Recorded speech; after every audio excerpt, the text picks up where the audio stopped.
റഹ്മാനായ റബ്ബിനോട് പറഞ്ഞോളൂ. ആരെങ്കിലും പറയുന്ന രൂപത്തിലുള്ള പ്രാർത്ഥനകൾ കേട്ട് ആമീൻ പറയുന്നതിനേക്കാളും അപ്പുറം അവരവരുടെ മനസ്സ് തട്ടിക്കൊണ്ട് നിങ്ങൾക്കറിയാവുന്ന ഭാഷയിൽ നിങ്ങളുടെ കാര്യം പറയൂ. ഒറ്റക്കിരുന്നു കൊണ്ട് പറയൂ, കണ്ണുനീരൊഴുക്കിക്കൊണ്ട് പറയൂ.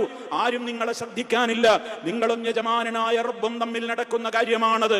ആ സമയത്ത് പാപത്തിന്റെ കറകളെ കുറിച്ച് മഗ്ഫിറത്ത് ലഭിക്കാതെ ഒരാൾ റമദാനിൽ നിന്ന് കടന്നു പോകുന്നുവെങ്കിൽ അവനേക്കാൾ നഷ്ടകാരികൾ മറ്റാരാണെന്നും അത്തരത്തിലുള്ള ആളുകൾ മുഖം കുത്തി നരകത്തിൽ വീഴുന്നവരവസ്ഥയായിരിക്കുമെന്നൊക്കെ പറഞ്ഞപ്പോ അതിന്റെ ഗൗരവമോർത്തുകൊണ്ട് മുസ്തഫ സല്ലല്ലാഹു അലൈഹി വസല്ലം ജിബ്രീൽ അലൈഹിസ്സലാമിന്റെ പ്രാർത്ഥനക്ക് ആമീൻ പറഞ്ഞ പ്രമാദമായ പ്രസിദ്ധമായ ഒരു സംഭവം നമ്മളൊക്കെ കേൾക്കാറുള്ളതാണ്.